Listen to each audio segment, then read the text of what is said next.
Municipal ఎన్నికల్లో అధికార Congress party ఏ స్థాయికి దిగజారి ఒత్తిడులకు, బెదిరింపులకు, వేధింపులకు పాల్పడి భారతీయ జనతా పార్టీ అభ్యర్థులను ఎన్నికల బలి తప్పించడానికి అనేక కుట్రలు పడుతున్న ఉదంతం నిన్న మక్తల్ మున్సిపాలిటీలో ఒక ఆదివాసీ గిరిజనుడు ఎరుకల సమాజానికి సంబంధించిన వ్యక్తి బీజేపీ కార్యకర్త మాదేవప్ప అక్కడ మున్సిపల్ వార్డుకు పోటీ చేస్తూ ఉంటే అతని మరి బరిలో నుంచి తప్పుకోమని చెప్పి ఒకవైపు మంత్రి బెదిరింపులకు పాల్పడడం, ఒత్తిడి చేయడం.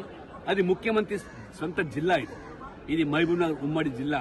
మహబూబ్నగర్ జిల్లాలో ఈ పరిస్థితి ఉందంటే మీరు ఊహించుకోవచ్చు. తెలంగాణ రాష్ట్రంలో ఏ రకంగా ఎన్నికలు జరుగుతూ ఉన్నాయి. ఇవాళ ఆ వేధింపులు, ఒత్తిడి తాళలేక ఆ అబ్బాయి బీజేపీ అభ్యర్థి నిన్న ఉరి వేసుకొని చనిపోవడం జరిగింది. అతను తన భార్యకు చాలా స్పష్టంగా చెప్పడం జరిగింది, నేను గెలవడం ఖాయం, ఈ వార్డు నుంచి కౌన్సిలర్ కావడం ఖాయం. గెలిచిన తర్వాత కూడా ప్రభుత్వము, మంత్రులు ఈ రకమైన ఒత్తిడి తీసుకొచ్చి నా మీద అనేకమైనటువంటి వేధింపులకు గురి చేసే ప్రమాదం ఉన్నది.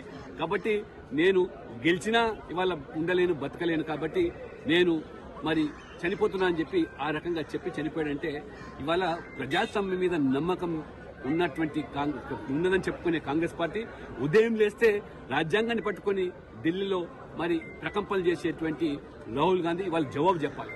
తెలంగాణలో మీ ప్రభుత్వ హయాంలో ఏ రకంగా ఇవాళ ప్రజాస్వామ్యం ఇవాళ కూని చేయబడుతున్నారు అంటే చిన్నపాటి ఎన్నికల్లో కూడా గెలవడానికి మరి అభ్యర్థుల యొక్క ప్రాణాలు మరి ఇవాళ పోయే పరిస్థితి వచ్చిందంటే మరి ఏ స్థాయికి దిగజారారో మొత్తం దేశం ప్రజలు ఆలోచించాలి. కాంగ్రెస్ పార్టీ యొక్క ద్వంద్వ నీతి, ముఖ్యమంత్రి సొంత జిల్లాలోని పరిస్థితి ఉంటే తెలంగాణ వ్యాప్తంగా మరి ఏ రకమైనటువంటి వాతావరణం ఉందో, ఎన్నికల్లో గెలవడానికి ఎన్ని మరి ఏ రకంగా అడ్డంగా వ్యవహరిస్తుందో ఈ పార్టీ, ఈ ప్రభుత్వం ప్రజలు ఆలోచన. ఇదే అంశాన్ని నేను ఇవాళ రాజ్యసభలో 0 వల్ల లేవనెత్తాను.